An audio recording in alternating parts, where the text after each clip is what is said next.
Well, hello there, creators, and welcome to the Ecamm Simplified course. I'm your educator, Diana Gladney, and I want to share with you the difference between scenes versus overlays. What goes into a scene? How should you use it? What are the different flexibilities that it can be used for?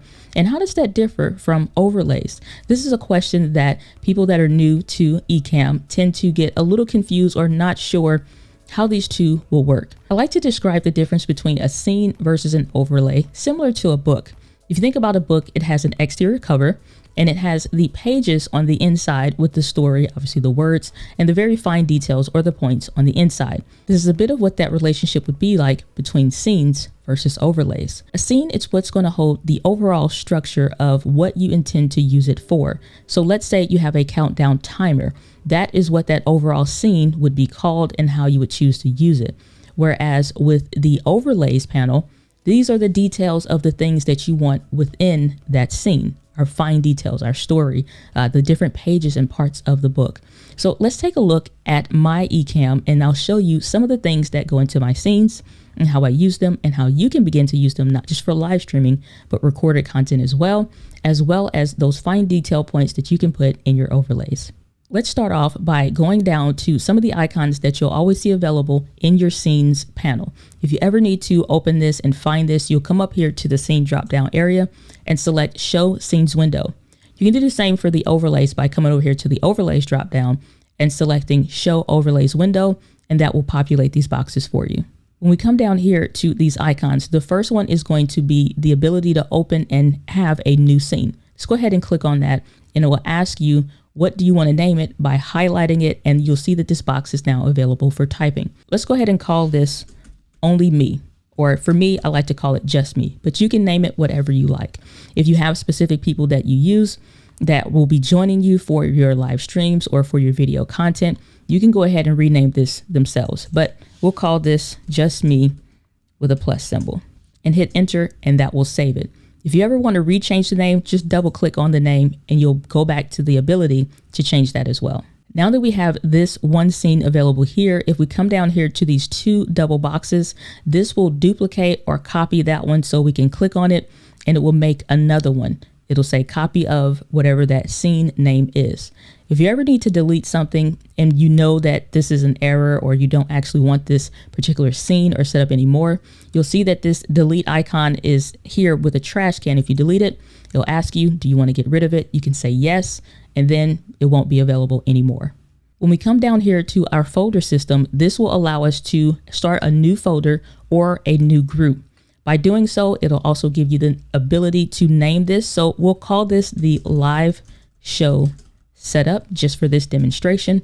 And by doing so, we now have a downward arrow that if we click it, nothing happens because we have not added anything additional to this scene. I like to go through my scenes and my overlays and have everything very well structured and very well put together. These are just demonstration folders. This isn't what we're going to use as we move forward in the training, but just so you can get familiar with how these particular functions operate. And when you're ready to add a particular type of scene or type of setup to a particular folder, what we'll do is drag this underneath and you'll see that this line here is now looks like it's tucked underneath the folder. When we release that with our mouse, this particular scene that has just myself on camera is now contained within that folder system. It's at this point now that maybe you want to add a new scene to say, let's say have something for someone that may be joining us. So let's say a guest, and it's only going to be them on camera. Maybe you want to pull yourself off. Let's go ahead and go back down here and we'll duplicate this particular scene. This now will allow us to have a secondary option available here, and we can retitle this guest with the number 1 and hit enter to save this. So now we have one for myself as well as one for a guest. But if you notice, if I click between one or the other, there's no difference between myself and the guest. What we want to do is come over here and select the guest icon. This is a little bit jumping ahead, but if you come over here to your interview panel here and you select this in the on position, you'll have the ability to add these guest panels in here. So that will become available once you do that. But this is just going through trying to fill in the blanks, if you will. So if I click on this particular icon, then that means that my guests now become available. So if I switch between the two scenes, we now have one scene that is just myself, and we have one scene that is just for the guest. Let's say we want to do something else where we're playing a video. Let's go ahead and click on the plus symbol, and we'll create a new scene, and we'll call this video number 1. Maybe you have multiple video files that you want to use. We'll go ahead and select enter. By doing this, this will allow us to now set up when we want to go or share or do something. We can choose to go between the actual person on screen, a video, or a screen share. You can find these anytime in your scene across anything that you're doing by up here to the camera if you want to specifically go to a camera feed. Over here if you want to share your screen, and that includes sharing a desktop or sharing certain program windows. And then you come over here to the video reel icon here, and this will play a video file once you select it. So now that we're here where we can change it between all of these variations or the options of myself for a camera feed, a screen share, or a video file, let's go ahead and select a video file. If we click on this video reel, it will give us the option to choose a video. I'm going to go ahead and choose this particular video of a cliff. Now you'll notice that I'm still on screen as this video is playing in the background.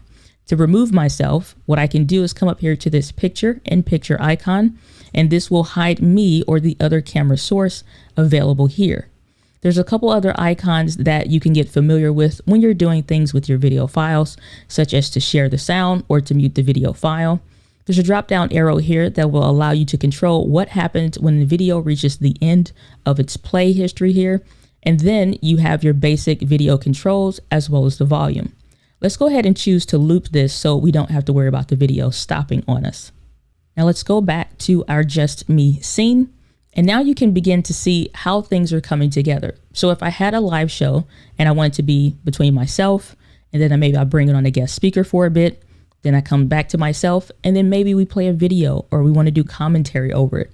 You can begin to see how the basic scene structure can be used for an interview, a video podcast, or even a live stream. But let's say we wanted to, instead of having that particular video play in its own scene, maybe we wanted to share that as an overlay and discuss it, or maybe I just want to by myself. And this is now where we can go into some of the features that are available within your overlay panel. As we come down here to our overlays panel, you'll notice we have a variation of icons. And just to quickly go through those, we have available here where we can bring in a new image overlay. We can bring in an animated overlay image. We also can do a screen share overlay, and we can also do text overlay, time, web pages or widgets. We also have the ability to bring in a camera overlay, in addition to a new folder overlay. And this is the same thing as a new group, but you'll see this denoted by a folder. You also have the ability to drag and drop icons to your overlays folder. So you don't always have to select things through selecting an icon. If you know that you want to bring in a video, you know that you want to bring a presentation or anything like that, you can always add that to your overlays folder. Now let's go ahead and bring in our video file and a photo file, and then we'll bring in a presentation, and all of those can be added to your overlays area. And we'll just do the drag and drop. I think that's the most easiest and effective way to bring in new files and folders and things that you need. Let's start with our cliff video. So as we're bringing over our video file, you'll notice that there's 3 areas that you can add this to: the show in all scenes, the show in the current scene, and the show in the background. Depending on how you want to build your scene out, how you intend to use things or what have you, if you're putting something in the background, imagine this in layers, which means maybe you want it to be a background image. So let's say we wanted to add this as a background. It will completely cover the background, but it's behind me and my video is in front of it. What you can do is go up here to your source and change this to blank, and now you'll see your video. So Ecamm works in layers. So this back image or video in this case is going to be this particular video. I changed my source to blank, so there's no choice between any cameras, especially if I don't want anything here. I can always reselect the camera selection here if I want to change that. Let's say I just want to show this video only in this particular scene and only for a little while. Then at this point, I can drag this up to the show in the current scene. And as I'm going between the just me and then maybe the guest scene, that video would then go away and it's only available there. By selecting this eyeball icon, this will now make it visible or invisible for a time. And then if you select the lock symbol, this means when this is on screen, I don't have the ability to move this, so there's no chance of me accidentally taking it off the screen or anything like that. But you can always hit this button here to show and hide your different icons. And if you want to do anything extra with it, if you click on this particular icon, you can assign it to a hotkey. So maybe it's the letter J, for example. And when you press the letter J, then this particular thing shows up. So let's go ahead and do this. If we'll select that, hit J, it assigns that. So when I press the letter J, this now becomes available. And when I press the letter J again, then it goes away. Pretty neat. Once you're done with this particular type of video file, and maybe let's say you want to unassign that to the letter J, we'll go ahead and select this area here. And instead of us typing to select the hotkey, we can just select this again and hit the X, and it'll go ahead and clear that. So now there's no letter J any longer.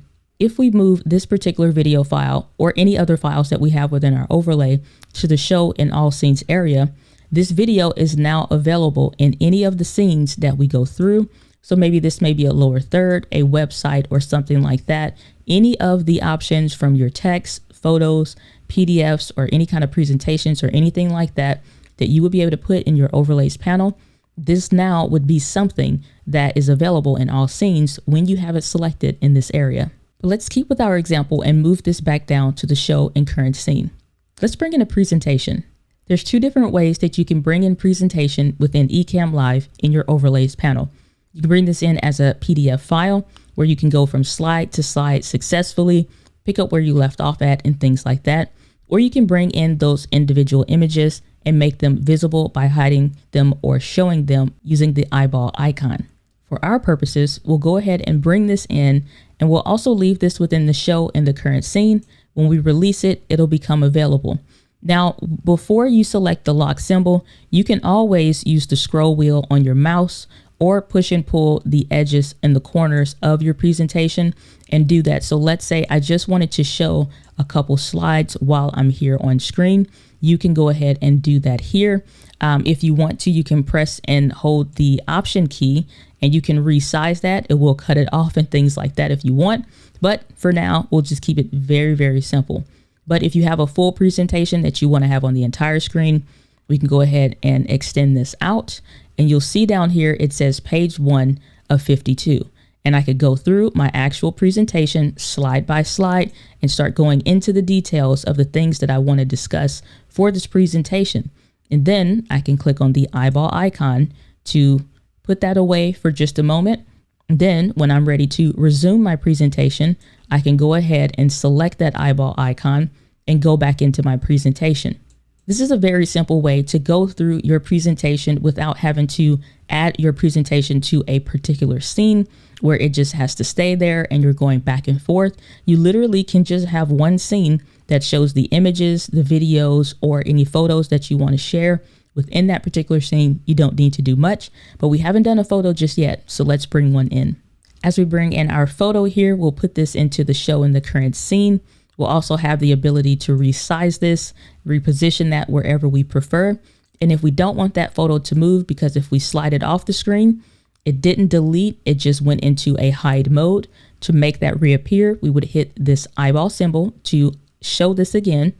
But if we want to make sure that the image doesn't move, once we have the proper placement for it, we'll come over here and hit the lock symbol. So when we're moving the screen or we move anything else, that this will not move. Also within your overlays panel is the ability to add a countdown timer and to add text to the screen. In order to do that, we'll come down here to the T symbol. And when you click on that, this will give you the ability to add text. So if I were to add my name, I have the ability to type this, and any of the fonts that you have available within your Mac computer is available here. If you ever want to see all fonts, you can do so by clicking here. You also have the ability to save your own customized folder of your particular fonts that you prefer to use. And I have my own brand fonts here, and that really helps with a lot of things. Let's say I want to add a background. So I've typed my particular text, but before I do so, maybe I want to change my actual color of my particular font.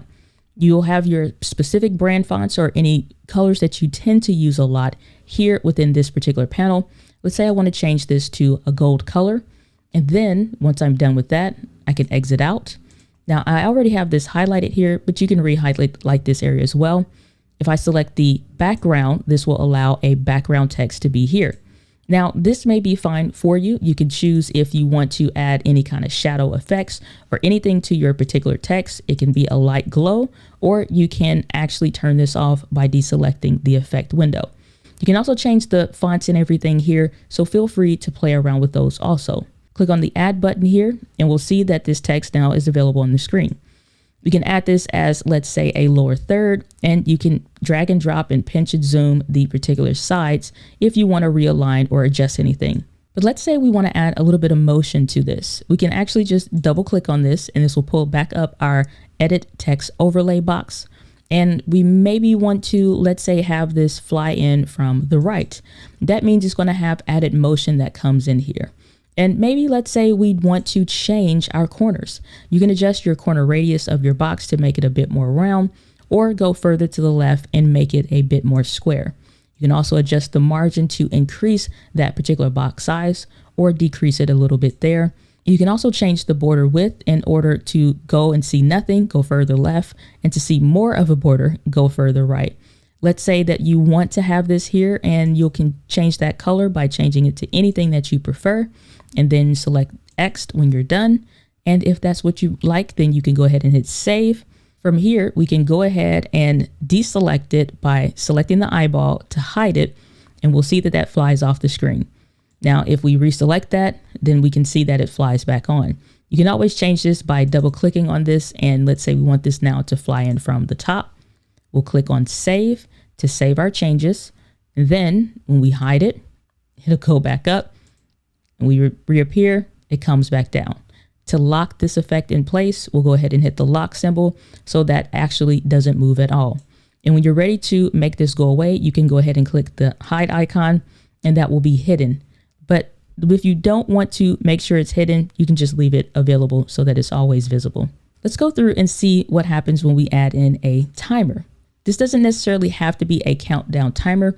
You have a lot of different options. You have countdown to a specific date and time. So let's say you're doing a promotion, then you can go ahead and make sure every time you're live or you're doing a video, people are always aware of what that date and time is. When you select it, you can go ahead and change that date to any time in the future, and you can always go ahead and select the up and down arrows if you're trying to get to a specific number. For the alignment panel, you have it where it can be more to the left, you can have where it's centered, or you can have where it's framed more to the right, whichever it is that you prefer when you're doing this. If you check this box, when the countdown is done or when this time has been reached, it will proceed on to the next scene.